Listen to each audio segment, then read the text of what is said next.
They don't need to have $30. They can have 3. They don't need to have 250 pencils. They can have 5.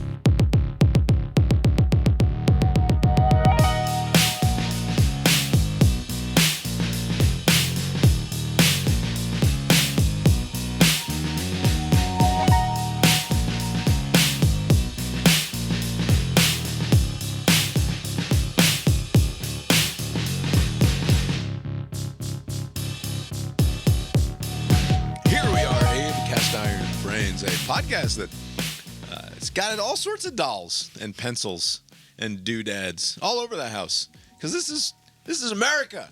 Last time I checked, we're not just gonna have 2 or 3 pencils. What's even happening?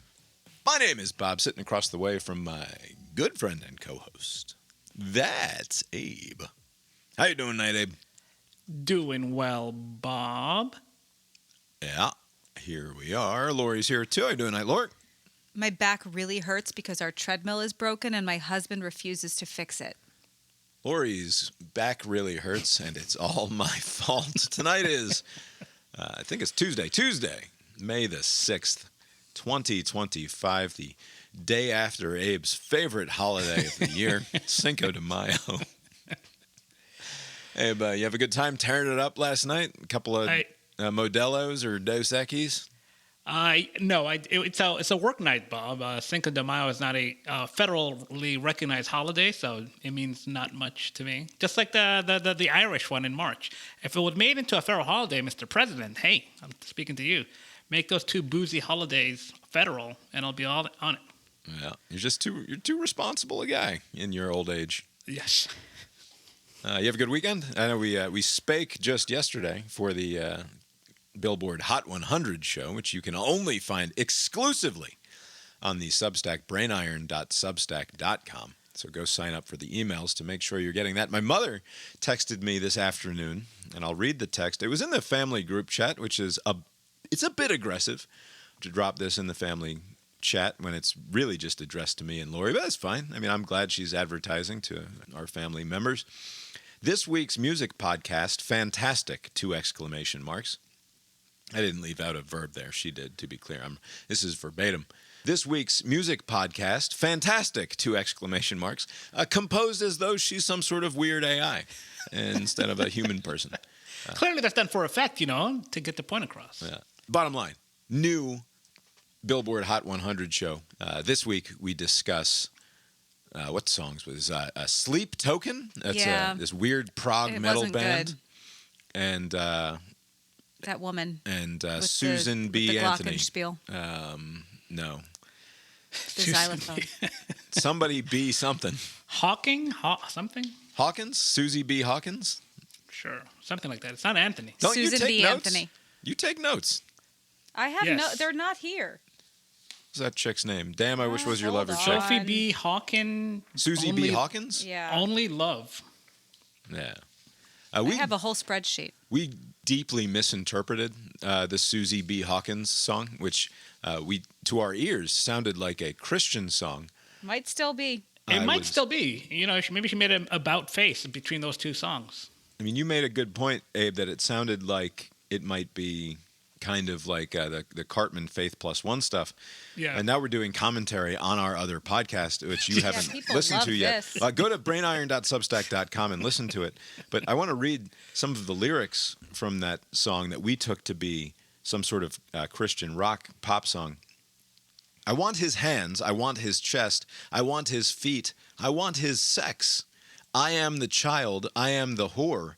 I am the wild woman at your door. I need to touch. I need to talk. I need to love. I need to give you up. ...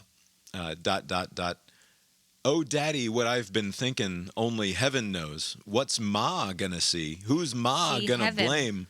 When's Ma gonna carry you home? Don't think that's about the Lord. There's a lot of God in it earlier, right? Yeah, she mentions God, but it's mostly like what God doesn't know ain't gonna hurt him. Anyway, brainiron.substack.com for extensive coverage of pop music from the 90s, the 80s, 90s, and today,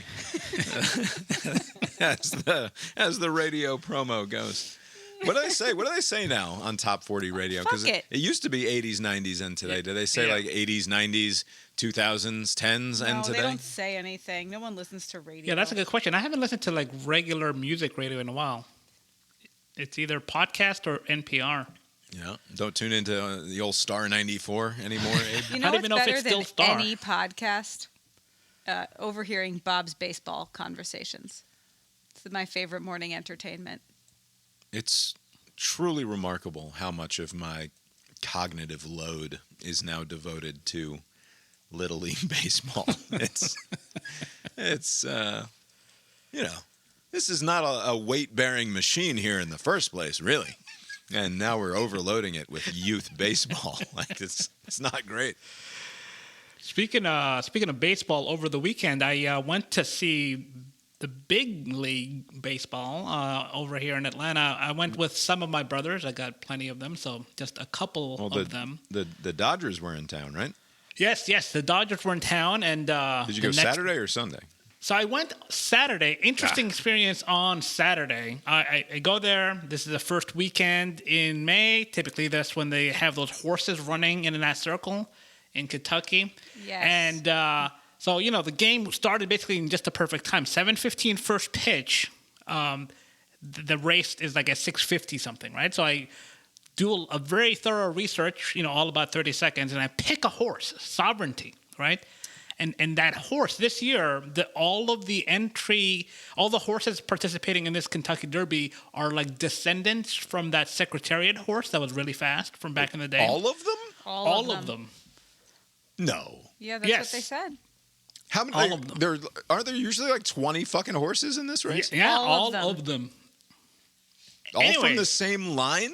Yes. Yeah, but There's- like that was several horse generations ago, Yeah, right? Is this one of those like Barack Obama and Bill Clinton are both, they're actually Yeah. second cousins or I think whatever? it was Cheney, wasn't it? But no, I think it's like one generation or two generations removed. It's not that far back. They're not like fifth But like cousins. these horses get around because they just artificially inseminate everyone. Especially if you're Secretariat. I mean, a winner of a Yeah. horse. Had a lot of that. Anyway, Tell me more about this, Abe. that's what I hear. Anyways, the race starts. It's another sloppy, How did rainy you day. choose? Sorry. Yes. How did you choose Sovereignty? Sometimes a name just kind of just jumps at you. And You only Sovereign- placed I one like- bet. You bet on one horse. No. I have retired from betting. This was a mental You commitment. made a mental bet. Yes. You And say and that you've retired from betting. We're going to get back to that in just a moment. That's right. I forgot. Anyways, very rainy kind of Kentucky Derby. So Tell me some good descriptive words of the track. Like It was very sloppy, muddy. sloppy track. Abe, you And, love a sloppy track, don't you? And my horse was not in the graphics, like at the beginning, they're like, oh, there's like 6 horses, and none of them were Sovereignty. So I was like, oh, fuck this, let's go inside. I was telling my siblings, I guess that's that. But we stuck around because it's only a 2-minute race, which is what's great about it. Where were you watching Why this were you race? outside? Right outside the entry, we're at the Battery at Truist Park. And We're this like was basically- an evening game against the Dodgers? Yeah, 7:15 first pitch, and this is like 20 minutes prior to that. So basically, as soon as the race is over, we chug our last of the beer and then just walk right in. Because they don't let you carry your drink over for Why some reason. didn't the Braves should have said, we're going to have the Derby up there on the big screen. Come get inside the park early and watch the... They should have, yeah. But all of they have so many different screens outside, so Right. it didn't matter. But anyways, they show the winner, and then I see Sovereignty, and I'm like, oh, look at that, my horse won. And then like the day after, they're like, oh, that horse is not going to compete in the next round in the Triple Crown. Just took itself out, or maybe the trainer took him out. I don't know what happened, but Sovereignty is not going to go for the Triple Crown for some Fucking reason. coward. Yes, these horses, they're not like their old man or their grandpa. They don't get Secretariat. to choose. Yeah, I don't know. They're It said the headline that I saw: bag. Secretariat will not participate, or Sovereignty will not participate in the next event. Anyways, we're thinking I 7:15. can't believe you were expecting us to believe that you placed a mental bet before the race. Placed them at. It's You don't all even- the same You don't even have the old fucking bag. screenshot to back this up. Or a lot of high fives to all the drunkards around me when I was telling them, like, This is the horse I would have bet on if I were a gambling man. one I of them swear. was like, how much did you win? I was like, oh, no, I didn't bet. Just left. Anyways, 7:15 comes and goes, no first pitch. 8:15, no first pitch. There's some weather coming through. The game does not start for 3 hours. We're just sitting there on our hands until 10:15 before. On your hands? You didn't fill the hands with beers as the... We did. Like one of my brothers is of a conspiracy. He's very big into conspiracies, and he was thinking, like, they know that this game is canceled, but they're not saying so. They're just dragging us along so that we can all eat their perishables and drink their beer, and then like like 9 o'clock. all those canceled. stadium perishables don't just go back in the fridge overnight to be sold. No, at not the according next to him. He was like, this is what they want, and then we went ahead and bought product, just to pass the time. At 10:15, the first pitch starts. Wow. The Dodgers get ahead of it, and it was like 1 o'clock in the morning. I think we left like maybe 20 minutes before the end of the game when things were heading in the wrong direction, and it was cooler than I had anticipated. I was like, oh, this is too cold and rainy. Let's get the fuck out of here. This is enough baseball. And then by the time I got home, the game was over. But I did see Shohei Ohtani hit a homer in person. That was great. Sure, you were very excited about that. An unusual experience. Now, Atlanta, they have a lot of shitty sports teams, like, the Falcons and the Hawks, right? And I've been to Falcons and Hawks games where if it's a big enough team opponent, there are like a significant number of opposing fans to where you can hear them cheering for their team, and it's like significant. Like, whoa, this makes us look bad, I've never had that happen with a Braves game, though, until Saturday. There were so many Dodgers fans. After the last couple of years, a lot of front runners out there. There was I thought this whole southeast region was Braves country, but there was a couple that drove down from Bumfuck, Tennessee, to watch their beloved Dodgers.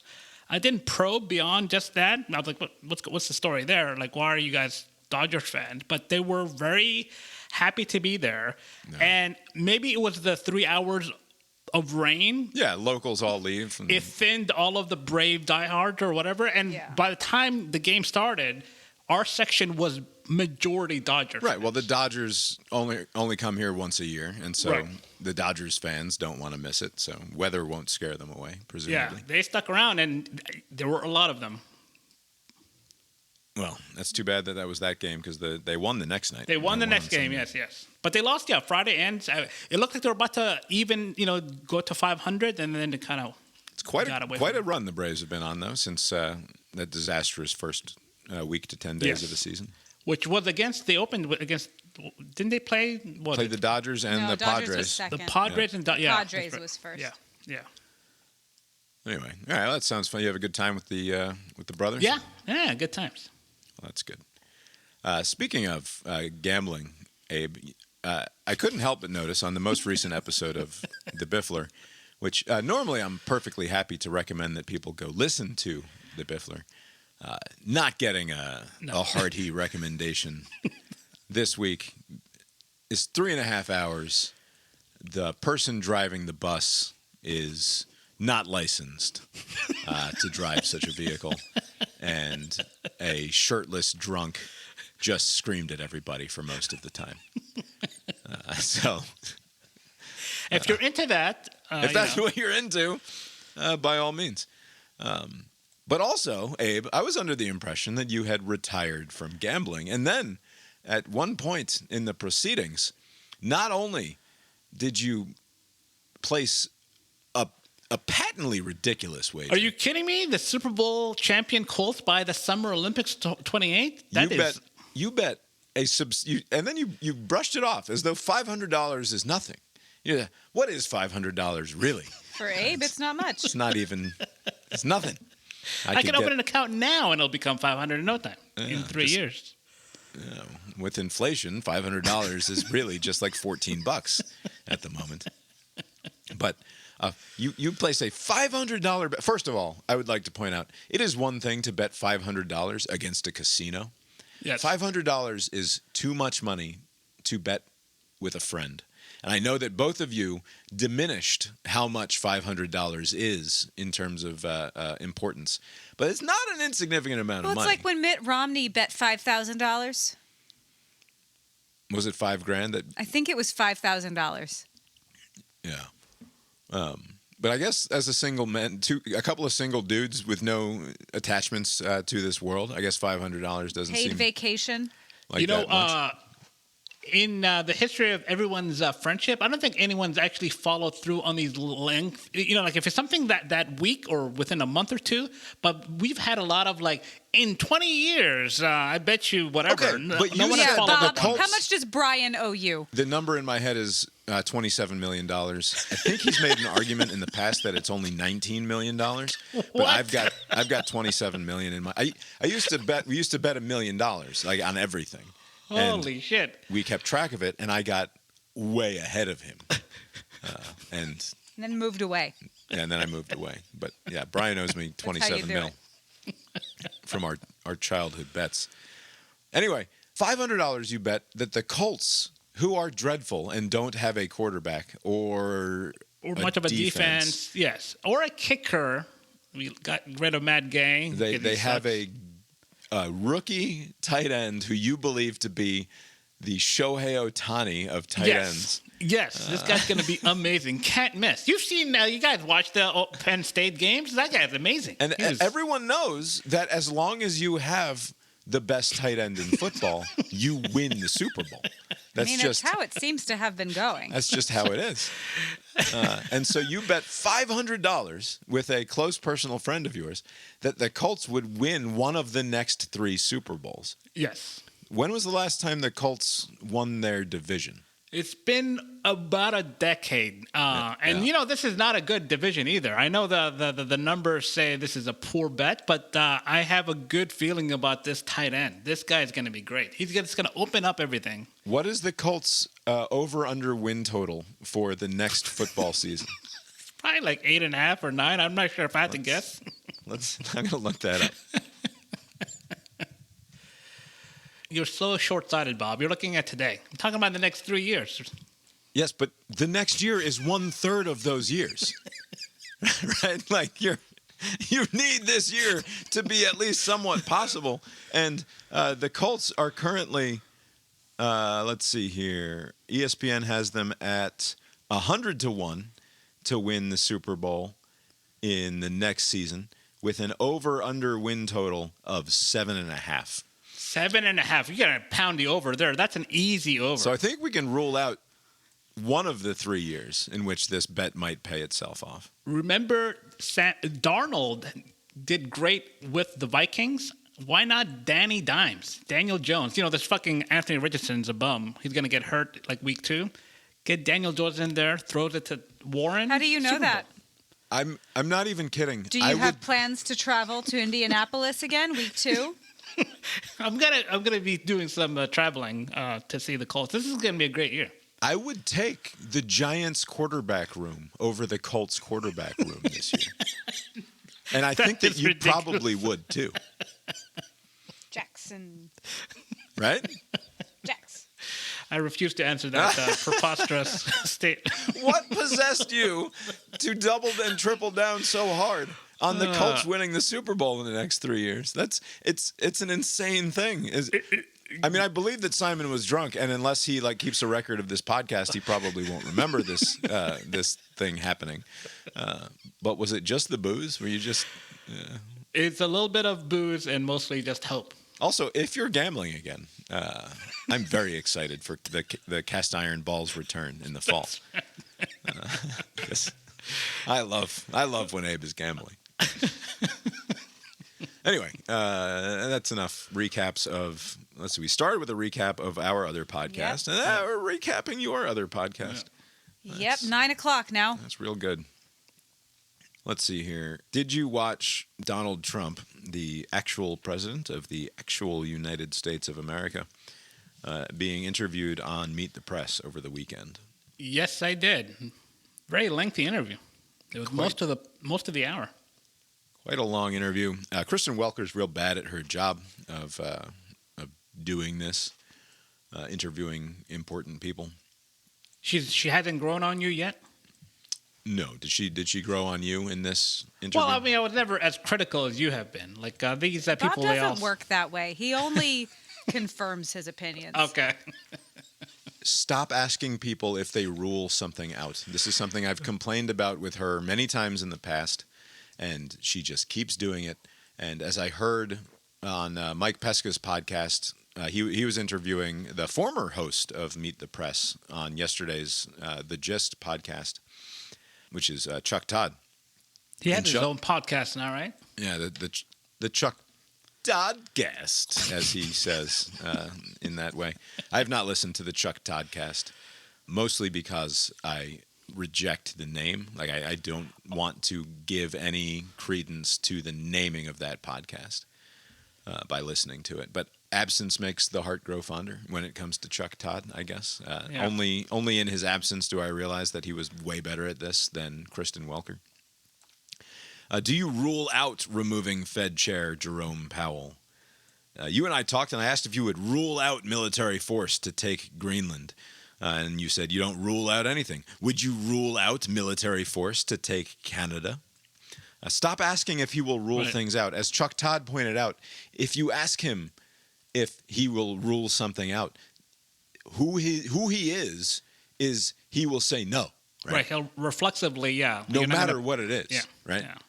It doesn't matter how ridiculous, and it's hard for me to come up with a silly thing that he would refuse to rule out when he is currently refusing to rule out military force to take Greenland. I mean, a third term is pretty ridiculous. Yeah. I mean, even when he was ruling out invading Canada, because like he didn't extend that courtesy to Greenland, because he was like, oh, all options are on the table with them. But like with Canada, when he was asked that question, he said, I don't see that happening. So even like when he's ruling something out, he's not going to agree to her framing and like answer it in a direct way.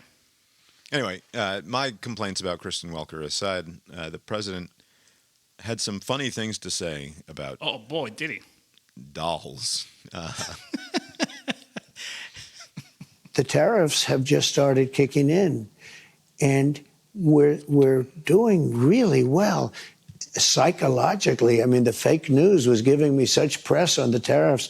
The tariffs are going to make us rich. We're going to be a very rich country. So let's talk about the tariffs. And I want to ask you about something you said this week. Got a lot of attention. You were at your cabinet meeting. You said, quote, I'm going to quote what you said, maybe the children will have $2 instead of $30. Yeah. And maybe the $2 will cost a couple of bucks more than they would normally.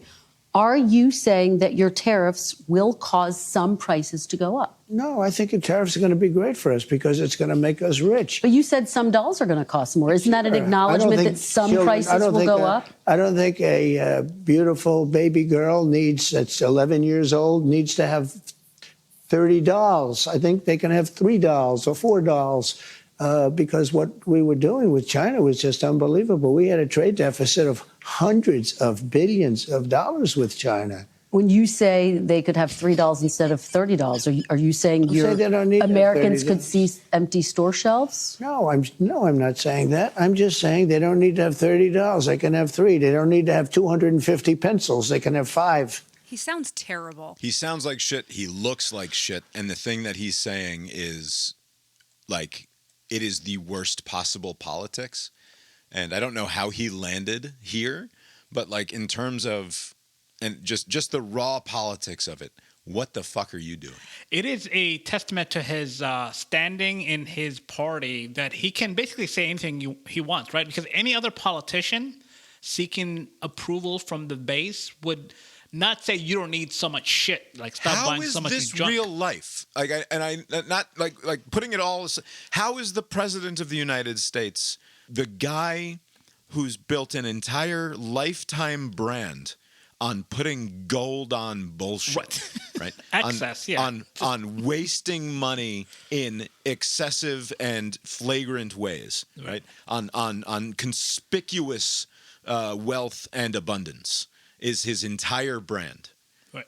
and he's let the people have 3 pencils. Right. And he will suffer no political cost for it. I mean, like later on in this same interview, like they're talking about like refurbishing the White House with some ballroom that he's going to pay through donations. Like, he can do both. Basically, like, I'm going to have this gaudy, like, new thing and spend so much money. And there was a point where he was being, like, asked about, like, small businesses being hurt. And I think he said something along the lines of, like, why do you bring up some random small business? You know, like, the big companies are doing great. Like, Apple is doing great. Like, not caring about small business is also another, like, thing you can't do. Conventional wisdom would say don't do that, but he can. And again, political cost. The question was, are you considering tariff relief for small businesses?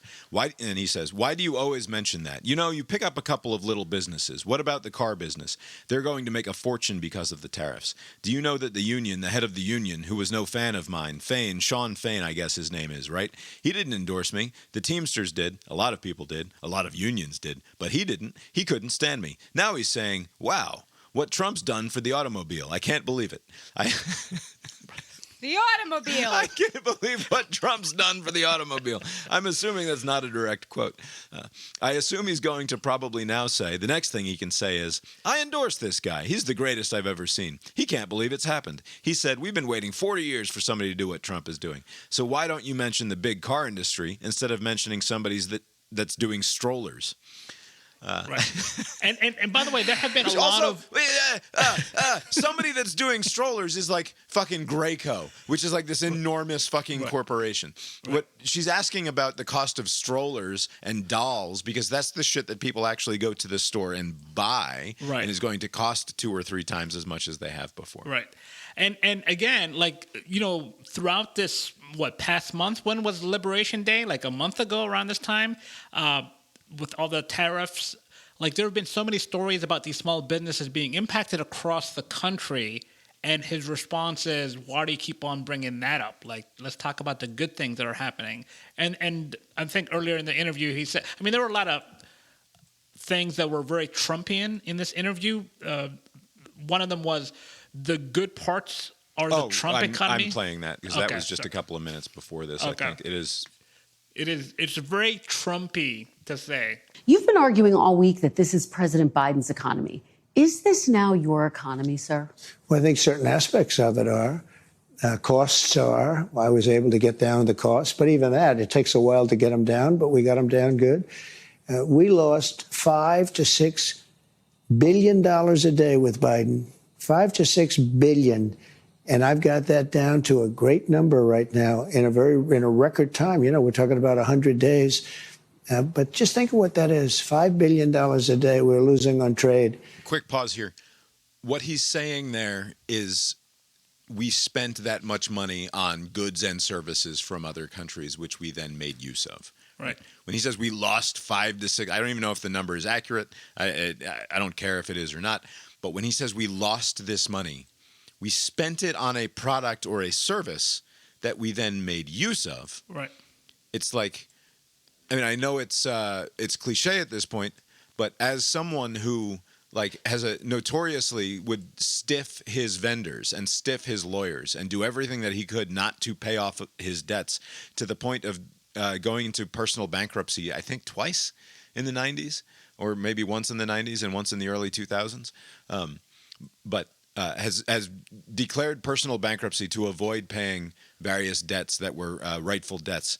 Now he's saying, like, it kind of tracks that he thinks that just having to pay for things makes you a sucker. Right. Like, what the fuck? What the fuck sort of mindset is that? Does that resonate with? I mean, I'm sure he's not doing any like test, like focus group testing on these wacky things that he's saying.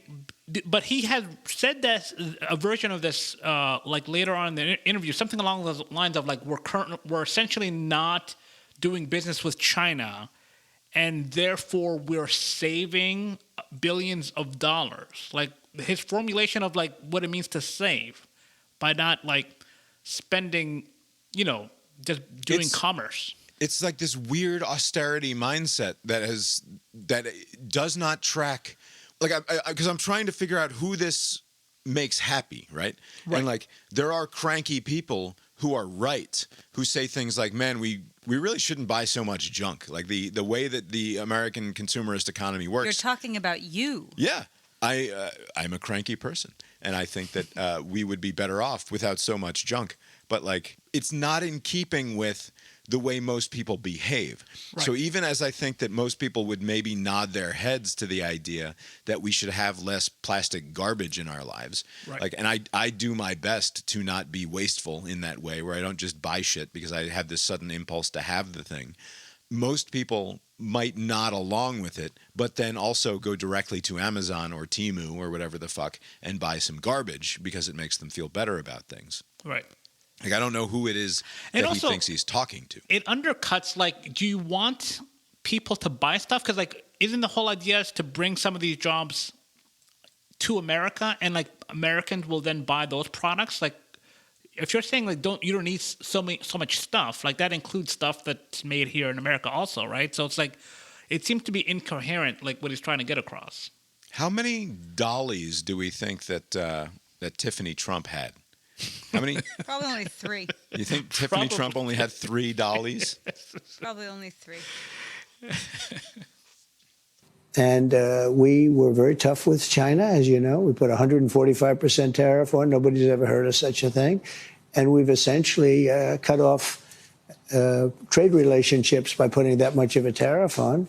And that's okay. We've gone cold turkey. That means that we're not losing. You know, we lost $1 trillion to China. $1 trillion. That means we're not losing $1 trillion when we go cold turkey, because we're not doing business with them right now. I want to, sorry to pause it again before he even gets to the money part here, but like, if we're not spending the $1 trillion, that means that we're not taking in any of the income from the tariffs that are supposed, like, part of this whole sell is that we are supposed to be enriching our country on the backs of other countries, right? And that, though that's the wrong mindset, of course, because it is the end user who pays for the tariff ultimately. Right. But like, if he's saying we put these confiscatory tariffs on things to the point where they're not even going to bother putting shit on shipping containers and sending it across the Pacific Ocean, right, because they simply cannot sell the product any longer. Because the promise was that we would get money from the tariffs going. It would go into the Treasury and we could eliminate the IRS, right? Right. Like, this is that's the External Revenue Service, right? The External Revenue Service. But the External Revenue Service cannot function if we've stopped all trade with China, right? Yeah. Like, it has no way to generate revenue at that point. Right. Yeah. If you raise the tariff to such a number to where just activity just stops, and also, you know, like, traditionally, Trump will have your in-group, out-group, and then, like, do bad things to the out-group, and the in-group will overlook it. But now you have, like, small businesses, you have truckers, they'll be out of work. You know, you're now impacting in-group people. And he didn't seem to be aware of that. When does it become the Trump economy? It partially is right now. And I really mean this. I think the good parts are the Trump economy and the bad parts are the Biden economy, because he's done a terrible job. He did a terrible job on everything, from his auto pen, which I'm sure he knew nothing about some of the things he was supposedly signing. But, sir, you acknowledge when you announced your tariffs, for example, the stock market dropped. It's been volatile. It has since gone up. It is, Do you but now take it's going up. responsibility Look at for today. that? Yeah. Do you take Look, responsibility when it drops? Ultimately, I take responsibility for everything, but I've only just been here for a little more than 3 months. But the stock market, look at what's happened in the last short period of time. Didn't it have 9 or 10 days in a row, or 11 days where it's gone up? And the tariffs have just started kicking in. After it fucking cratered after Liberation Day, and then Scott Bessent goes on television every day saying, actually, tariffs are all bullshit. So none of the tariffs are actually going to happen. So don't worry. And like, they're playing this game where it's like 3-card Monte, or they're constantly playing hide the ball, where it's like, oh, the tariffs are going to save the day, but also the tariffs aren't actually happening. But this might distill everything about the Trump personality just right here. It partially is right now, and I really mean this. I think the good parts are the Trump economy, and the bad parts are the Biden economy. That's his entire public life. Is the good things are because of me, and the bad things are because of everyone else. Right. just basically these positive associations with me, negative associations with whomever I don't like at that moment. I mean, even going back to last year when he was not in office, like whenever there was like a particularly good day with the stocks, he would like go on his Social Truth or whatever social media website and say like, in anticipation of me coming into office, the numbers are going up. That's why the numbers are looking great, because they know that I'm going to be coming in as president. So like taking credit for the good things and not taking any blame for the bad things. The funniest part in this mostly absurd interview is he said something about Biden. I mean, he keeps on harping on Biden, but he said something like Biden is the worst thing to happen to old people. And I just thought that was like a very... No, Bernie. I thought Bernie Sanders. No, it's Biden. Yeah, it was basically like, because basically he was saying like, there are some people that are like, whatever, 80 something. They're, I don't like them, but they're sharp. Like he was trying to. I laughed out loud and rewinded it and played it again when he said it when I was watching on Sunday. I don't know what they're going to do. They have nobody. Bernie's 87 years old or something. And Biden is the worst thing that ever happened to old people, because he was grossly incompetent, and I think maybe for artificial reasons. He had operations and things, so maybe that's an artificial. But I know people that are unbelievably sharp, and they're older than 87. But I watch Bernie Sanders. He's a nut job, but he's still sharp. He's sharp as he's the same guy he was. He hasn't gone down. But Biden is really, he's the worst thing to happen to old people. I wonder if other old people think that. Just like with, because like Biden did kind of slip up throughout his presidency. I wonder if other old geezers think like, man, come on. I don't think anyone thinks that Joe Biden gives old people a bad name. Like it's just Trump. You think? I mean, is it him thinking that like, because he will be older than, won't he be older than Joe Biden when this is all said and done? Yeah, because they're like 4 months basically difference, 4 years and 4 months or something. Right, so he'll be the oldest ever president by the time this 4 years is up. He's already the oldest elected president, right. So he'll be saying it's not my fault that people think I can't do this because I'm old. It's because Joe Biden gave old people a bad name. And really cannot stress enough how much he looks like shit here. I know you want to make excuses for him because he's so old and fat, but like the way that he sits in this chair with his neck drooped down into his like slumped shoulders, and he's barely there and nothing moves on him except his stupid fat lips when he's talking. Like, it's not a pleasant look. He looks like dog shit. He sounds like dog shit. He reminds me of the bureaucrat race in Hitchhiker's Guide to the Galaxy, the way that he moves around, if you remember that movie. Not a great look for the President of the United States. I don't know. Anything else from this interview worth mentioning, Abe? He did, more or less rule out this 2028 thing. And because he was basically like, I'm not like a lawyer, but from what I know, you can't run again. Like, I'm term limited. He did not give a ringing endorsement of J.D. Vance, which I expected. Right. He kept on talking Rubio into it for some reason. I know that you are only 100 days in, but as we sit here today, who do you see as your successor, Mr. President? Well, it's far too early to say that, but I do have a vice president, and typically it would be, and JD's doing a fantastic job. He would be at the top of the list? It could very well be. I don't want to get involved in that. I think he's a fantastic, brilliant guy. Marco is great. There's a lot of them that are great. I also see tremendous unity, but certainly you would say that somebody's the VP. If that person is outstanding, I guess that person would have an advantage. But I think the other people would all stay in unbelievably high positions.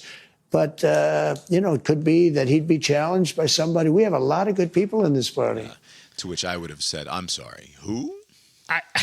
I think, not to get into the mind of old man Trump, but I don't think Trump respects like when somebody gets like picked like the vice president does, like with Pence and then now with J.D. Vance. It's not like you're not in the battle, like you're not vying for the spot. You have to actually go out there and try to win it. And I think he's giving J.D. Vance the short shrift. Like you're just somebody just recommended you. Like maybe his one of his kids recommended JD Vance, and so like he's just some guy that's been funded by Peter Thiel. He wins some Senate seat, and now he's the vice president. He didn't earn it. Like I don't think he's going to endorse him. I don't think JD Vance is going to actually do anything in 28. Well, and as I've said before, Donald Trump is someone who's sort of incapable of imagining the world without him. Right. And so the idea that he would be replaced by someone is inconceivable. He does not imagine himself to be a mortal man, and he does not imagine that, like, he already rejected the legitimacy of the president who came after him, right? He rejected the legitimacy of the president who came before him. He rejected the potential legitimacy of his challenger, his opponent in 2016, just as he rejected the legitimacy of his challenger in 2020 and 2024. Like, no one can succeed Donald Trump because no one is Donald Trump besides Donald Trump. Right. And if whichever Republican comes out of the primary in 28, if they were to lose, it will likely be because of the Trump record, right? Like they'll be criticized for whatever Trump has done in the 4 years, right? And so like he'll likely deny the legitimacy of that president. Yeah. I don't know if this is a larger conversation or not. I am sort of fascinated by going back to the dolls thing almost. This idea that that the president of the United States, the Republican guy where everything is covered in gold all the time, is telling us that we should be happy with an austerity mindset that says we don't need all of this junk and instead we should just have a couple of things instead of all of the things. And imagining the person who's nodding along with that and saying, yeah, Trump, you tell them we're going to stop buying all this bullshit that we don't need anymore. And how that jives with every other aspect of their worldview and how they actually live their lives. And like the way that being a part of a movement like this can sort of leave you utterly detached from previous stances, utterly detached from your beliefs, like about yourself and the way that you are in the world. Like what American in the MAGA movement or a Trump supporting American would have, before hearing Donald Trump say those things, have thought to express them themselves, right? Right. And like Trump as a Jimmy Carter malaise figure is like super fucking interesting, actually. I know. Right? Like imagine him actually running with that, right? Like imagine him saying, we are every year another whatever the fucking number is, $5-6 trillion in debt, right? Like the federal deficit grows every year, the U.S. debt grows every year. I doubled the fucking debt in 4 years. Joe Biden did the same thing. Barack Obama did the same thing before either of us did.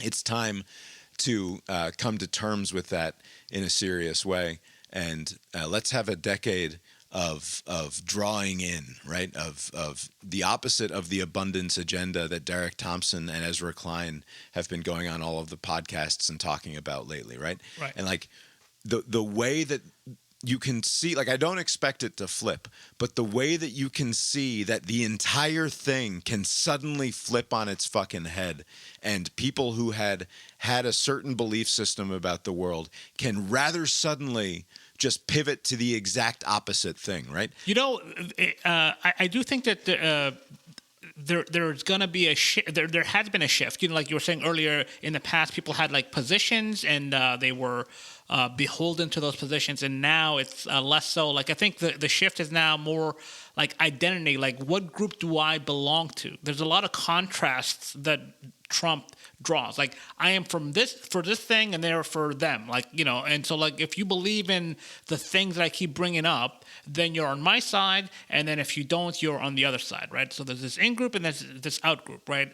And so long as that holds, so long as nothing breaks that dynamic up, people are gonna tolerate all the other stuff. So like I don't see that changing for Trump. Like even if there was some sort of recession that comes through, because people need to save face, right? So you can't be a Trump person for the last 10 years through all of the things that have happened and now say I was wrong about Trump, right? Like just for the sake of saving face, you're not going to do that. And the satisfaction it will give to your political adversary, you're never going to do that, right? So maybe there'll be some griping at the local level, quietly to their friends. But I don't think that 35% like hardcore MAGA support is going to change no matter what happens. Like there would need to be some sort of spectacular economic collapse for this MAGA movement to fall apart. So then let them eat cake matters in a non-cult like scenario, right? Like the reason that let them eat cake was so offensive to the populace as it was delivered to them is because they were not the subjects of a cult.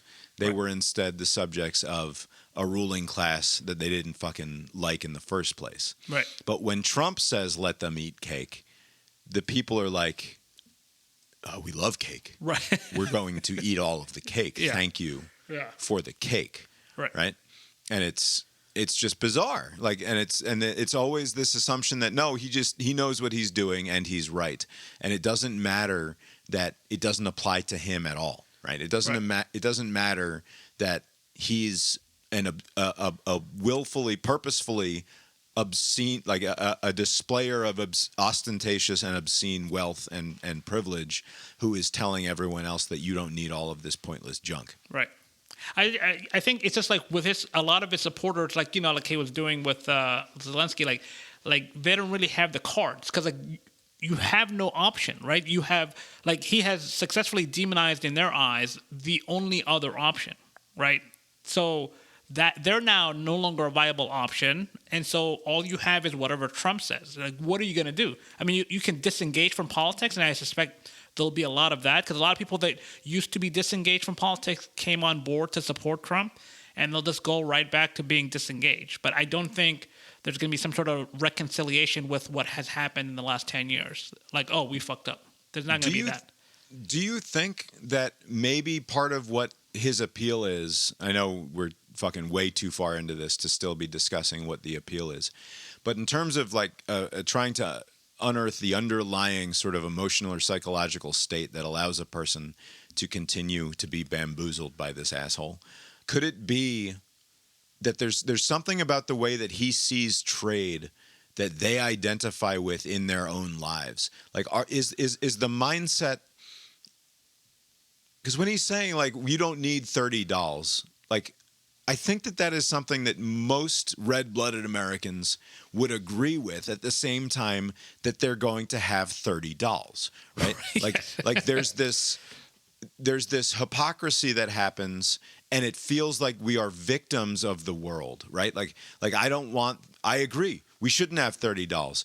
My spoiled brat fucking children should only have $2 to play with. Instead, they have 30, and 28 of them are always fucking. Right. They're in the corner, never getting played with, and the other 2 they lose under their bed, and then they throw a fucking fit because they're spoiled fucking brats, right? Right. But also. Grandma and grandpa, these same people who say that these are spoiled kids are going to show up on Christmas or on their birthday with 5 more fucking dolls, right? Because that's how we express love. And so like there's this weird thing where like I can see people agreeing with him who do not live their lives in any way that reflects that so-called agreement, because it's not a belief. Definitely. If it were a belief, then they would not live their lives in that way. Instead, they're just agreeing with the critique. And so where do they direct the anger that they might feel about the hypocrisy that is their lives? And it's at Walmart, right? It is at the system. Right. It is at China for manufacturing all of this stuff so cheaply. So like maybe there is actually something there that makes some sense in terms of like a coherent thought, or at least a coherent like underlying sort of feeling about the world, right? Which is things are bad generally, right? My feeling about the world is that it is bad, and my feeling about the world is that I cannot choose to live any other way but the way the world is being presented to me. So the same way that people will go to McDonald's but also be mad that McDonald's exists, right? And be mad at this, and like the anger that people feel at the news media as they continue to consume the news media, and the anger that people feel at big agriculture, even as they continue to go buy endless Frito-Lay products at the grocery store and the convenience store, right? So, like, maybe there is something there that he, in his goofy animal instinct way, is able to tap into. Not that he's doing this on purpose or anything, Right. but like the way that he is the most perfect victim of America and of the world at all times, even as he has spent the last nearly 80 years being handed everything Right. for no reason whatsoever. Like, that is, like, it's just, and now it's just, I'm like, he's just the biggest fucking baby in the world, right? And we're fucking surrounded by babies who believe that they have no agency, right? And like, and is that just the entire MAGA movement? Like, sorry, my various aunts and uncles and friends and neighbors who like this fucking guy. But the thing that I can't get past is this: we are all victims of systems that are beyond our control, and continue to participate in these systems willfully over and over again, even as we get madder that we have to continue to participate in them. Right. Like, shut up, you fucking baby. Right. I don't know. I don't know if that's a new thought or just something that I've put together here on the spot, or if it's just recycled 1,000 times through over the past 10 years or so. But I think that's sort of interesting, that maybe that cognitive dissonance that so many of our fellow Americans feel about living these impossibly rich and easy lives, relatively speaking, at the same time that we fucking despise our circumstance a lot of the time. Right. I do think that it will be hard to, if not impossible, to replicate Trump. You know, like Kristen Walker was asking about the successor. It'll be very difficult to kind of have somebody so effectively channel the dissatisfaction people have and direct it elsewhere to where it never comes back on you. Because no one else has the shamelessness to say it's never my fault. Right. Right? No one else has that ability to say, yes, I take total responsibility, at the same time that he takes zero responsibility for anything. Right? Right. But again, I mean, I'm sure others have tried. To go back to something else I say about the movies, it's all stakes, no consequences. Right? It's that sort of mindset where everything is fucking everything, and also none of it fucking matters. Right. I don't know. 10 o'clock. 10 o'clock. It's time to play America's favorite game show. Traditionally, this is where we would hear a report from CBS News' senior national news correspondent, Mark Strassman. However, Strassman only had one report this week, and I don't care to talk about it because it wasn't good and he didn't get off a good one. It was a rehash of a report that he did a couple of years ago where he went to some church in Texas and talked to these Latino priests about stuff. But now, because the Pope is dead, he wanted to go back and talk to the Latino priests again.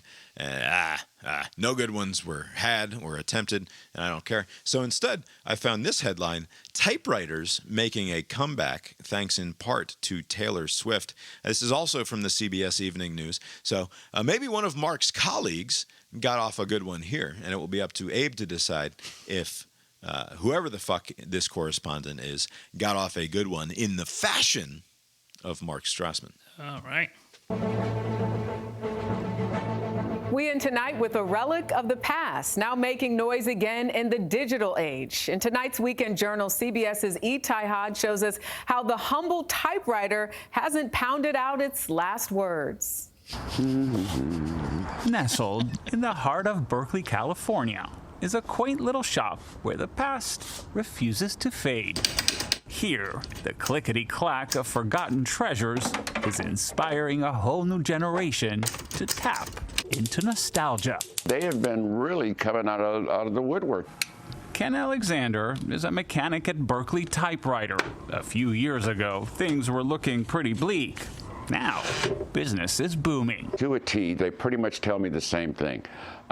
When they get down on a typewriter and start working on it, that, what they call a tactile feel, is what they're looking for. Once destined for the trash heap, typewriters are making a comeback, fetching hundreds of dollars on the open market. You can't erase, And if you make a mistake, you just backspace and type really hard and hope that people find it charming.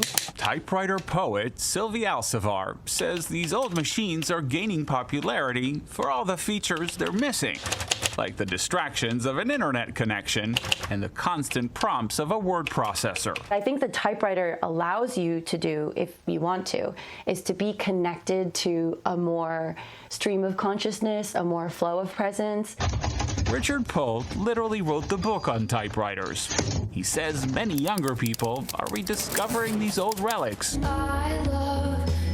thanks in part to Taylor Swift, who included a vintage typewriter in her music video Fortnite. What they find is a kind of magic that comes from doing things physically, doing things in a way that requires more personal touch and personal connection. As for Alexander, he says this renaissance is a much-needed shift, one that might just keep him from typing up his resume anytime soon. I don't think they're going anywhere. I think they're back to stay. Itai Had, CBS News, Berkeley, California. All right, Abe, did Itai Had, I believe is how he said his name, get off a good one in the fashion of CBS News' senior national news correspondent, Mark Strassman? This whole segment felt gratuitous in the frequency. Like, I mean, I guess they She started it, making noise. Technically, yes, but like, I don't know. Even the lead-in, Jerika Duncan, she had like two of them. Just she worked in like before the segment even started. Everybody was in on this. So I believe what you're saying is there were lots of ones, but were any of them good ones? No, but. I don't know. Maybe just by volume, I should give it to them. But like, yeah, I'll say yes, enough. Strassman gets off a good one. All right, good enough for me. I will say one thing though. I recall using this stupid typewriter thing in middle school. I did not care for it. Like, I think that the new system where you can type away and this must have been Canada. Yeah, consequence-free typing is a much better way to go about life than making sure, because I remember, I forget what the words per minute thing was, but we had like a test, but you have to hit a certain quality threshold while also typing fast enough. And it was very nerve-wracking. I did not enjoy it. I think it's fair to say Bob would have written a book by now if it weren't for the backspace button. Yeah, probably quite a few. I will say it's funny to apply Trump's mindset about tariffs and getting ripped off to like all other economic interactions that you might have. Like, because just watching this, it's like these typewriters, these classic typewriters that this guy fixes up and restores are fetching a small fortune on the open market. It's like, this asshole's ripping everybody off. Like, what is his mindset about how markets work? And like, this is part of what is a bummer about having idiots like Kristen Welker being the people who are interviewing Donald Trump, where it's, or even like Terry Moran on the ABC one, like Chris Wallace, and I always go back to the Chris Wallace interview. Chris Wallace had the goods and would like go right at Trump on the ridiculous things that he was saying. But also, like, it would be interesting, instead of just like whining about the facts that he's getting wrong, like what is the actual application of the underlying thought that you have about the way trade works? And it's like, you drink Diet Coke, Mr. President. You're famously big fan of McDonald's and KFC. Like, are you just is the trade deficit between you and Colonel Sanders? Like, is that something that keeps you up at night? Right. Along with the bad heart and digestive health that you no doubt have because of all of the garbage that you put in your disgusting body? But like this idea that like these typewriters, this guy is some sort of a vampire or a vulture of all of these people who would just love to have typewriters. And like if you expand the mindset far enough, he's just sort of a socialist, right? Because it's like everybody should just have all of the things that they want and not have to pay for them. I mean, even with like the film industry, wasn't he like throwing out some like we need to tariff 100% tariffs on all non-American made films, right? And it betrays, and it's one of those things where like I forget what the what this is called. I think there's an expression for it where it's like you read a news story about something that you know something about, and you find all of the ways in which the news story is completely fucking wrong, and it makes you distrust media in general. Yeah. Like, I think that maybe there's not an expression for it. I don't know. But, like, if you know anything about how movies get made and the way that they're financed, you don't have to be a fucking expert to know that, like, there are investments from all over the world that go into the creation of a movie. Right. And then, like, technically it's an American movie, but like 60% of the financing came from Abu Dhabi. Right. And 20% came from Australia. Right. And, like, you know, and like some weird crown princes from places we've never heard of have a finger in these movies. It's like, and that's like fucking Thunderbolts, right? Like that's not some piece of Chinese propaganda that they're trying to get in front of us. That's just how movies get made in the world. So, like, Trump saying we're going to tariff all of the non-American made movies, like, what the fuck is he even talking about? But also, like, that mindset of we don't want to see the films of foreign countries. Like I know that we, Lori, you were upset that he was going to take over the Kennedy Center or whatever, and I kind of poo-pooed it. But, like, in terms of, like, the totalitarian state determining, like, what we want our people to see in terms of art, like, very weird stuff from Trump on that. I know. Also, on the typewriter thing, they're making the point about how it's much more satisfying to use a physical device that you push the button and it's tactile and you can feel the way the mechanical thing works, and it goes plunk, and then the arm comes up and it does the thing and it just feels good. And I have a great deal of I identify with that sentiment. You bang on the keyboard as it is. Right. I identify with that sentiment a great deal, and believe that the physical world is better than the digital, to the point where earlier today I was walking up to my kid's school so that I could write bad rhyming puns of teacher names on the sidewalk outside, not because I'm a graffiti artist who is doing vandalism, but because you're a poet. But because I am part of the PTO, and it was part of my task today. POET. Yeah. Anyway, I was walking up the street. A beautiful, beautiful day in Charlottesville today. We had storms sort of pass through the area yesterday, and that often results in sort of beautiful skies in the aftermath. And it's a real bummer we didn't have baseball tonight. Yeah, it was a perfect night to play baseball. But I'm just, like, looking at the sky, and this is something that I've sort of talked about before, I'm sure. But, like, and I didn't start crying or anything. It wasn't like this big emotional moment. But I'm looking at the sky and the trees and the clouds, and it's like, holy shit, like, it's just so nice. Yeah. You know, like, how beautiful is that? And, like, when was the last time I looked at the magical supercomputer that I'm staring at for God knows how many hours a day and thought, how fucking beautiful is that? Right. And the answer is, that's never happened. Right? Like, and even when you look at a picture, like, and we take a billion fucking pictures now, right? You don't even think about it, how many pictures you take compared to how many pictures you would have taken 20 years ago. But when was the last time you looked at anything on your phone and you were like, wow, holy shit, how beautiful. Right. And, like, but just walking up the street at 2:30 this afternoon, and you just see the trees and the mountains back there and the sky, and it's like, what a fucking world we live in. And there's just there is no. We do live in a particularly beautiful part of the world. There is no corresponding experience that you can have looking at a fucking screen, especially these fucking small ones. And I know, Abe, you are a strong an endorser and enthusiast of going to the big screen and going to the movies. That's right. And I agree with you. Like, I think those can be moving experiences as well. But it's nothing like the real thing, right? It's rarely anything like the real thing. The sphere was something way cooler than the real thing, I must acknowledge. But after a while, like, I don't know what if that would have the same effect. Well, you couldn't. Yeah, you can't You have to leave. Right, like we said about the sphere, it's like it's more gotta real go. than real. Right.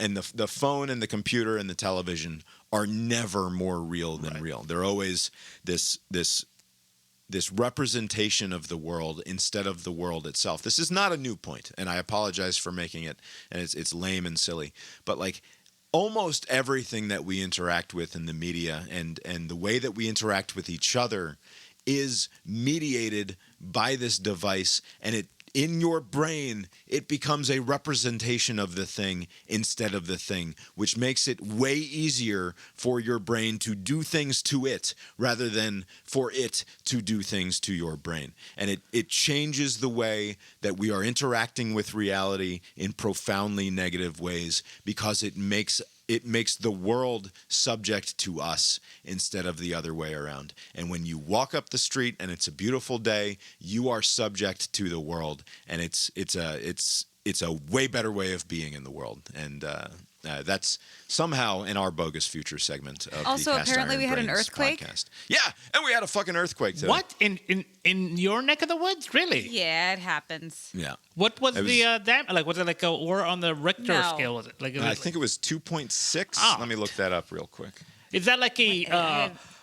What was Garth Brooks in that LSU stadium? Like, was it more than 2 point whatever? So it was a magnitude 3.0, forgive me, about 8 minutes after 1 o'clock this afternoon, 12 miles from Farmville, VA, which is Yeah. not too far from here. It's about an hour from here. A minor 3.0 magnitude earthquake struck in Virginia on Tuesday, according to the USGS. Speaking of, is the USGS still getting funding under That's a the good question. Doge regime? I don't think they knew they existed, so I felt it. You want to know where I was at 1:08 p.m. when I felt the earthquake? Where? yeah.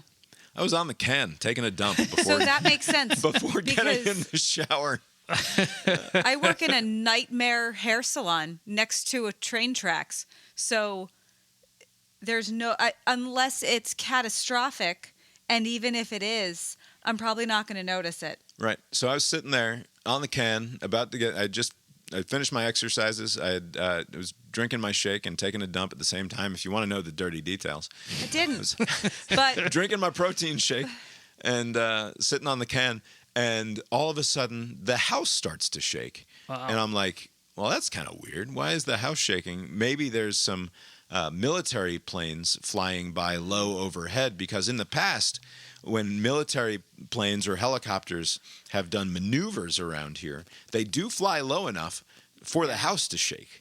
And we've experienced that some, and it was no more or less dramatic than precisely that. So I was trying to look out the window from my position on the can to see if I could see any military aviation devices going by overhead. I didn't see anything. I didn't think anything about it for the next hour or two. And then I'm walking up the hill to the school, like I said I was, and I saw the beautiful sky. I see a neighbor, and she says, "Did you feel the earthquake at about 10 after 1? And I said, "That was an earthquake? I thought it was a fucking helicopter or something." And she said, "No, it was an earthquake." Wow. And I didn't tell her I was on the can. But probably didn't say fucking either. yeah. That's pretty good. Awesome. I don't think I've ever experienced an earthquake. That's something. This is the second one I've been present for and completely missed. I remember in Athens we had a pretty Yeah. decent one, and I was working on my computer at the time and felt it. It was weird. I was in a nightmare hair salon with trucks going by. Yeah. Wow. Weird. One quick headline before we go. No, No. just a quick headline before we go into the wrap up. This is a follow up to the conversation we had a couple weeks ago, I think, about like 3 things, or maybe last week, 3 things that we didn't talk about yet with regards to the Trump administration corruption. From CNBC, 58 crypto wallets have made millions on Trump's meme coin. 764,000 have lost money, data shows. So, of the people who are trading the Trump meme coin, 58 have made millions of dollars, and 750,000 plus have lost money. That would still be better than playing the lotto, right? Yeah, 58 out of 764,000 is. That should be the pitch. You've been listening to Cast Iron Brains, a podcast with Bob and Abe. Find the show on Substack, brainiron.substack.com, where you can find more from us, including the Billboard Hot 100 game. Short one this week, only 34 minutes. It's funny, anytime that we've had podcasts, and we did the same thing with Cast Iron Balls, where it's like, okay, we'll just break out this thing, and it'll be 20 or 30 minutes, and then we'll be done. And then they turn into hour and a half long episodes before too much longer. Right. And I blame Abe and Lori because of all of the ceaseless yapping that you two do. That's exactly right. Brainiron.substack.com for more from us. The opening and closing themes of the show were composed by Mark Gillig, tetramermusic.com, Tetramer music.com for more from Mark. Abe, did you go see Thunderbolts, the latest Marvel picture? I did. I did go see Thunderbolts, and I actually stuck around for the end credits. And going back to your point about movies are made every which where. There's you have to wait to see what stupid tie-in that they're gonna do with these cartoon movies, and just so many different crews. You know, there's the Atlanta crew. There's this crew in London, and there's this crew somewhere else, and in LA and in Vancouver. It's just so many people are involved in just a. Right, and even if you have a digital effects workshop in Los Angeles, half of them are going to be fucking Koreans. Yes, in Korea, right? Yeah, and whatever. Yeah, doesn't matter. No. That's true. So the movie, surprisingly, is not bad.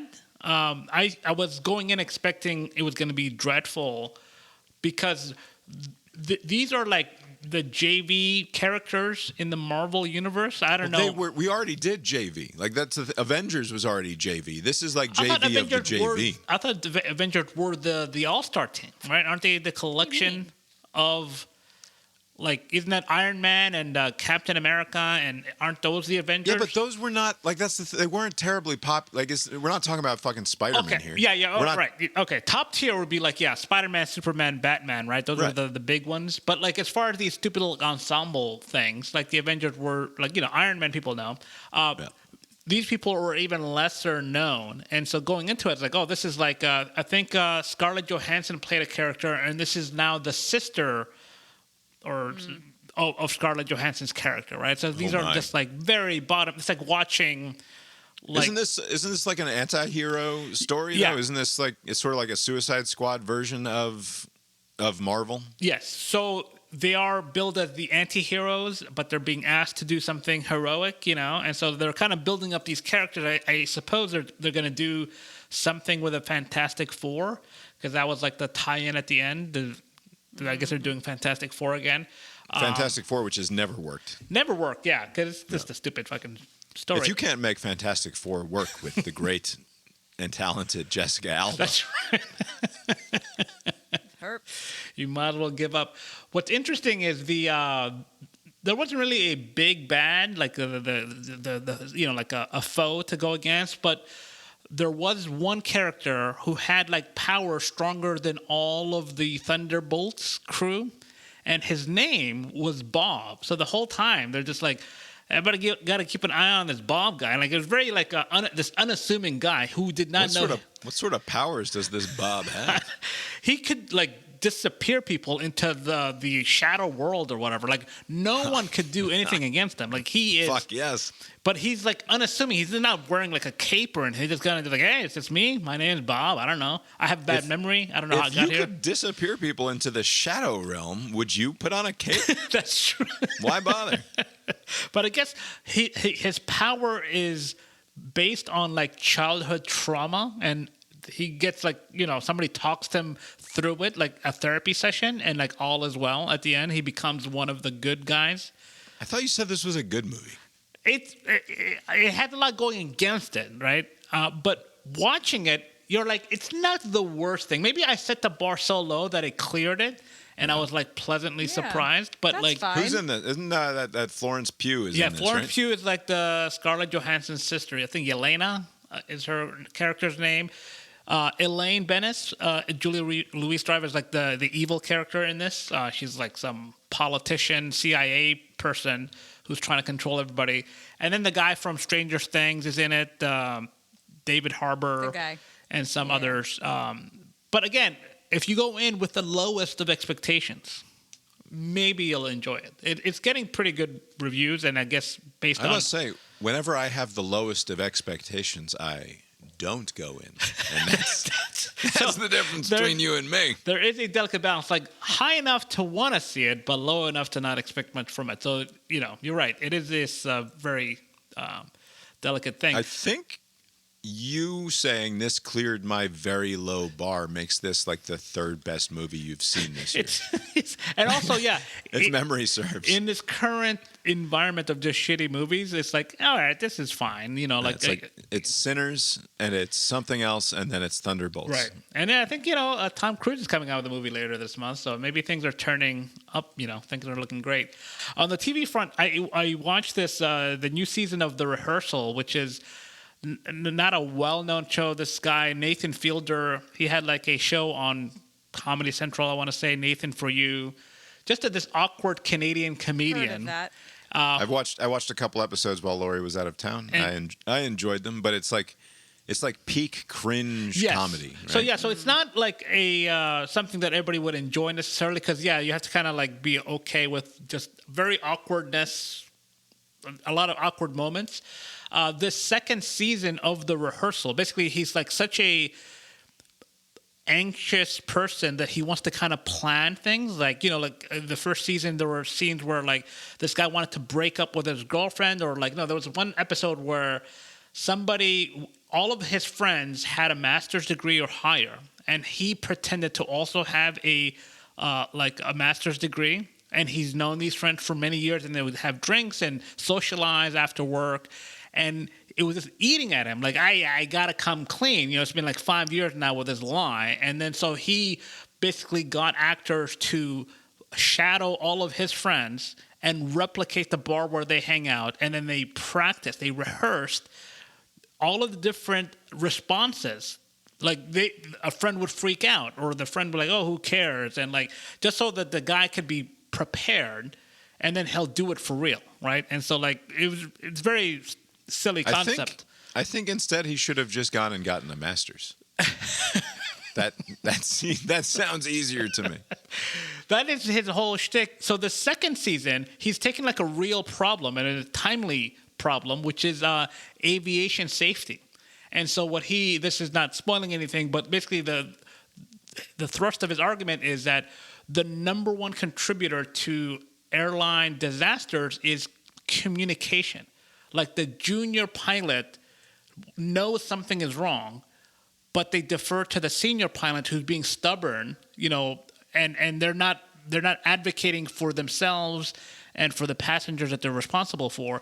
And so now he's trying to recreate the scenario where he's hiring real pilots, and he's shadowing real pilots and stewardesses, and he's recreating all of the elements of the aviation industry to try to get to the bottom of this. And so, what is the point? What is the point of the co-pilot besides to make sure that the pilot isn't doing something stupid? That is precisely why they're there. But like, every time, like, he basically pulled all of these. He got like somebody from the National Transportation Safety Board, and he told them, like, I've been looking at this as a hobby, and he like example after example. I mean, I don't think he pointed to this one, but remember that We Too Low. They made a joke about it, but like that, there was that airline disaster in San Francisco. But one of the contributing factors was that the junior pilot, culturally, they were deferring. Like, I think they were like Asian pilots, and they were trying to attribute it. Here we go again, Abe, with you and your prejudices. This is the only example I can come up with. But they defer to the senior, the main pilot, and a disaster could have been avoided, but it wasn't. And so, like, just example after example, 2 episodes in, again, if you're into the Nathan Fielder kind of style of show, you'll enjoy it, but otherwise you won't. Yeah. That's I've seen coverage of it. It seems like it's worth checking out. I think he got his pilot license. He's devoted himself so much to where he's like doing the whole thing. He's a very weird guy. Did we watch anything, Lori? Batman. We watched Batman Forever with the children. We skipped over Batman Returns. We watched Batman with them over the summer. Was it over the summer? Yeah, something. Last fall, maybe. We forgot to watch Batman Returns with them over Christmas.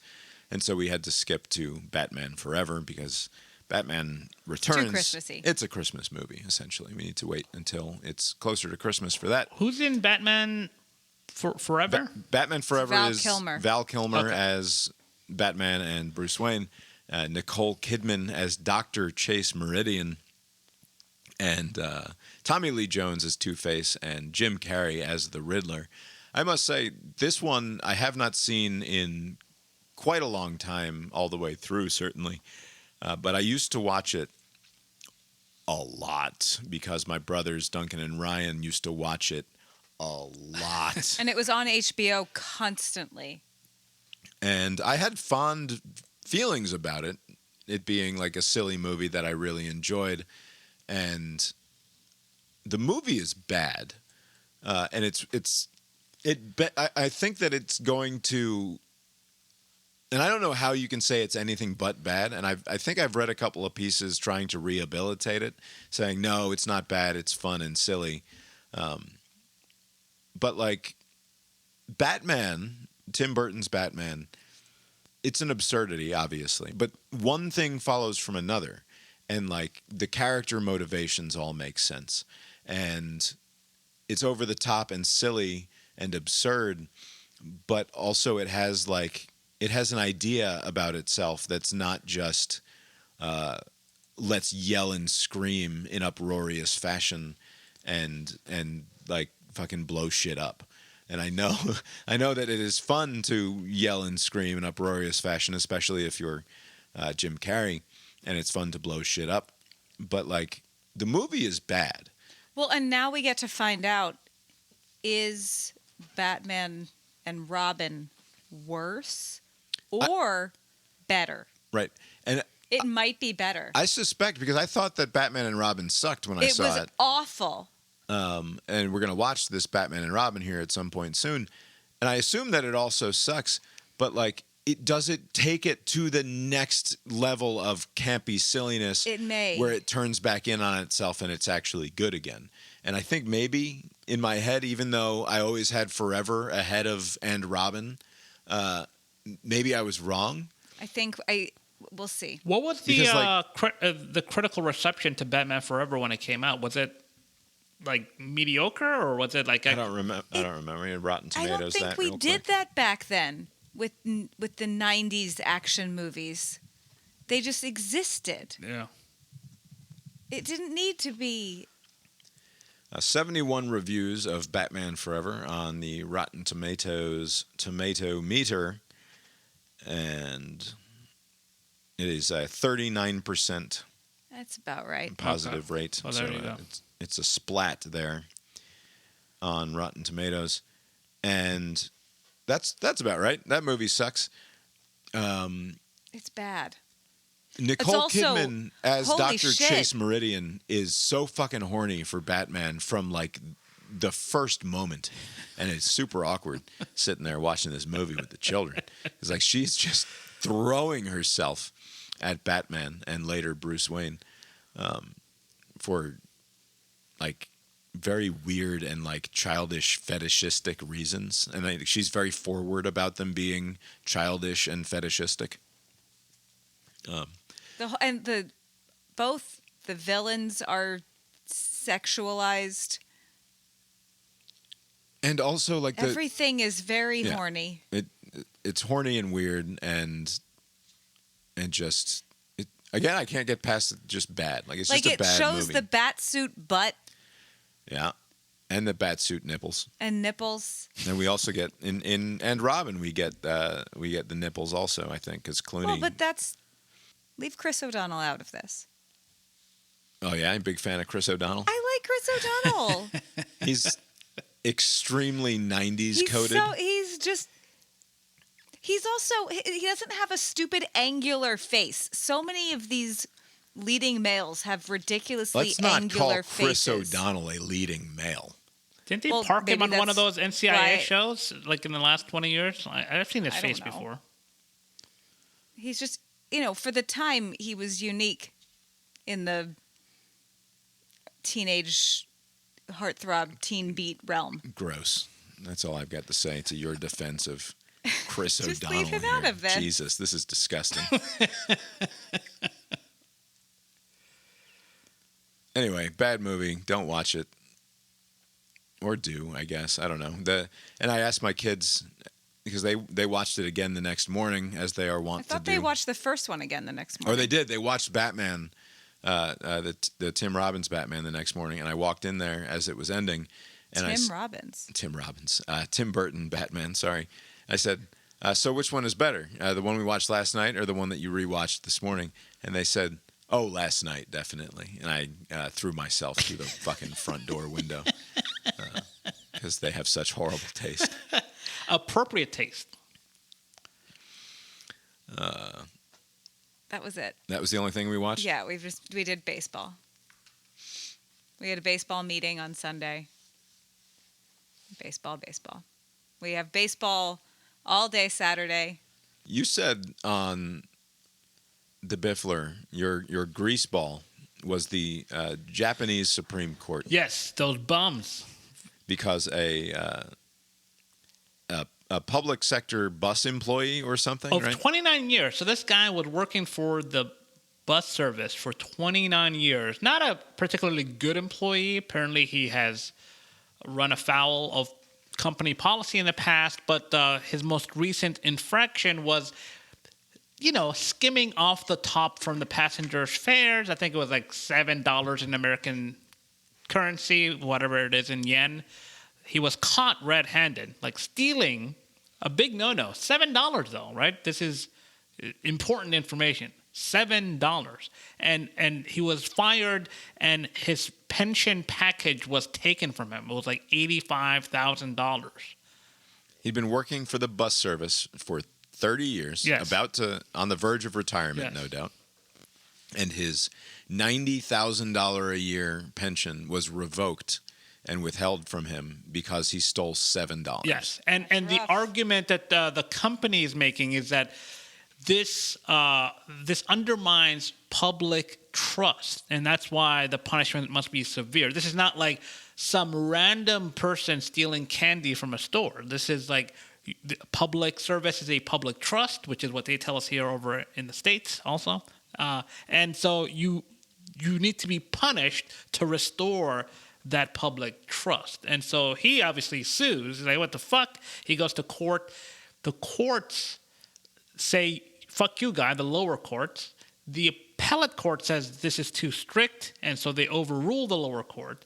And then the Supreme Court, just going back and forth, but they're the deciders, the Supreme Court. They said, no, fuck you, guy.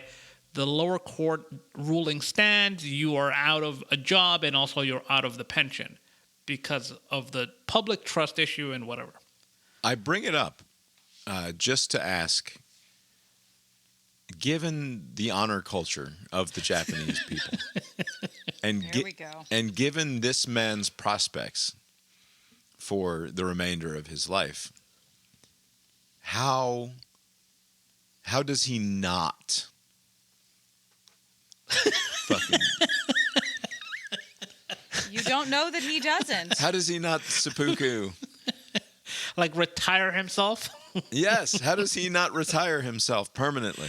He must be a different sort of person, because we don't know what's going to happen. The risk reward here is out of this world. I mean, like, you are nearing this retirement. is what I'm so like, the public confidence in the bus system is more important it's than sacrosanct, what I view perhaps in my stereotyping, the bad stereotyping brain that I have here. What I view as a much greater potential risk to the future life prospects of this one individual, who I think it is almost certain to kill himself. Like, I would, if I were on the Japanese Supreme Court, my main concern would be if this guy loses his pension over a $90,000 a year pension over $7 that he stuffed in his pants because he was short. He's trying to go buy some fucking sushi or whatever for lunch that day, and he was short the $7. Like, or he's got to just stop. Get on with it. He wanted a little nip of sake with his lunch, and he was short, so he stole the $7. Of course, he was short. He was Japanese. Oh, there we go. Like, he's going to kill himself, right? Like, that would be my concern. And I know that maybe justice should be blind to such things. But I would worry about the negative secondary consequences. I am more worried of what sort of damage he'll do to society. I mean, they've created the Supreme Court, this very short-sighted Supreme Court, and maybe this is a new thing with Supreme Courts. They don't think big picture. He could not only pose a danger to himself, which I'm less worried about, he can pose a danger to society and disgruntled employee here who had nothing to lose, right? Like you have taken all purpose from him, right? He has nothing to lose. He has already been shamed by society. Why not take it out on that same society, right? Like, wouldn't that guy that created a shotgun killed the former prime minister? He could do something like this. To me, it is cruel and unusual punishment. Even though it's just a financial punishment, right? Like he's just losing future earnings. Yeah. But like, it is not far from me if this had happened in the Arab world and they fucking chopped the hand off. It's right? Like to me, it is yeah. it is almost exactly the same sort of thing. I mean, obviously, there's one that is inherently and sort of stomach-churningly more barbaric. Right. Like I would opt for the financial punishment, but yes, it's almost on par. Right. It's awful. Like I can't even imagine. Like, and it makes me wonder if you've gotten the story wrong. Like $7. Like, are we sure he hasn't been embezzling from the bus company for the last 29 years? Apparently, he was in previous instances caught like smoking, like with an e-cigarette. You know, just doing stupid things like that. You know, but not like stealing money. So his HR file is that he was sneaking the jewel. Yes. And then stole $7. Not always pleasant, you know, with the customers, you know, just not a very... Oh, have you met bus riders? I don't know. I mean, everybody. they don't take bus riding jobs that seriously in America, so I'm assuming it's a different thing over there, right? Where they have to be more pleasant. But again, you have... This makes me think that is Japanese culture... Is it just fucking perfect? Because like if Probably. if the punishment for stealing $7 is you lose your $90,000 pension package, like is there just no other crime? Maybe there's certain crime where they go over the top, because I can't imagine that everything is sunshine and roses over there. Because I mean, there was a 60 Minutes bit like a couple of weeks ago where like they're basically running out of humans over there. Nobody's fucking, and they're creating like concocting. I'll bet they're fucking, Abe. Come on, they're just not reproducing. No, they're not. They're not interacting with one another. They're too busy. There's very little interaction over there. I don't know why nobody's looking into this Japan issue, but at least 60 Minutes did. They are not doing anything, and these small villages, they're running out of people. It's just old people just waiting to die. So maybe, I don't know, focus on that and less on the bus driver. Well, that's a depressing end to this conversation. Abe, have you got anything else for us tonight? Nope. Well, I guess that's all we've got for you tonight then. We will talk to you next time. Later. But the ball goes between Calvin's legs on its way to the fence in front of our dugout. And the umpire sees that happen and says, "Batter's out, interference." Right? So he is now very clearly trying to manufacture outs out of nothing. And like, granted, it like textbook definition of interference, technically. But like when you look around and you see that we're not trying to interfere with anything, we could have scored 2 runs 6 times in the amount of time that it took for them to not get the ball back to the fucking pitcher. But we chose not to. It's a bit much to call interference on my team, given the current scenario. And then later in that inning, he calls one of my batters out for stepping out of the batter's box. And the thing is, this kid, he's a little one, and he just tries so hard, and he isn't great at hitting. He's good at other stuff. He's an awesome dude. He's the exact my favorite kind of one. kid that you want on your team because he just wants to be fun and awesome at baseball. And he shows up to all of the practices ready to fucking practice. He shows up to all of the bonus practices that I announce sort of randomly. And he's not there because his parents want him to be there. He's there because he really wants to get better at baseball.